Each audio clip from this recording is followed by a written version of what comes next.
Hello YouTube, Richard Scott here. Today's first day of August of 2021 and honey harvest season is over with for us.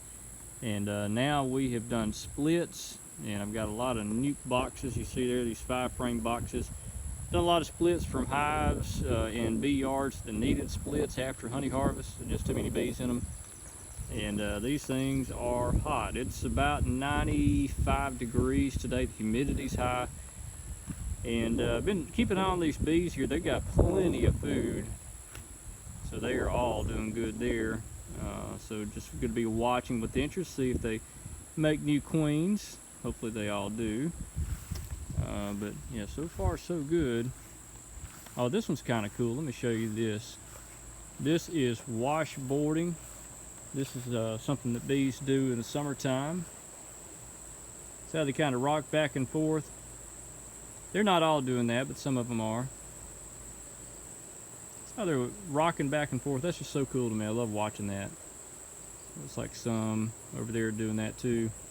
But what happens is these bees, they get too hot in these nuke boxes, and if all the bees are inside on the frames, it's creating more heat, generating more heat. So in the summertime, they try to maintain that nest about 95, 96 degrees, and a lot of bees will come outside, they'll fan these entrances, they'll try to get the heat controlled in there, because again, if all those bees were inside, then the nest would heat up too much, and then you'd have problems with eggs and larvae dying, the brood dying, because it's just too hot. But all these, I've got a 1x2 shim. It's on top of all these boxes here, and I've got a little vent hole, about a 1-inch vent hole drilled in the front and back with screen on it, and that just kind of helps the bees circulate just a little bit. During the winter, I'm going to overwinter these nukes, and during the winter time, they'll actually use that for ventilation, so that'll be nice, keep moisture out. Anyway, that's just some of our hives we've done splits on. Just anxious to see how they turn out.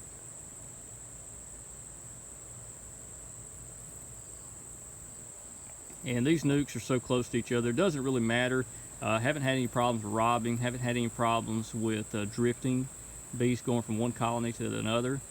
And I try to make all these boxes a little different. Well, not necessarily the box, but their surroundings a little different. Like if you notice, I put, a board on top of this one. I put an extra frame on top of that foundation, queen excluder on there, on top of there, just to try to make it look different, help the bees orient to the right spot.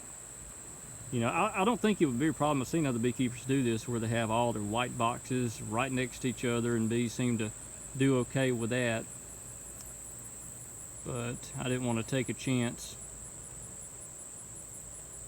Anyway, just want to pop on here just to kind of show you what we got going on. So making some new queens.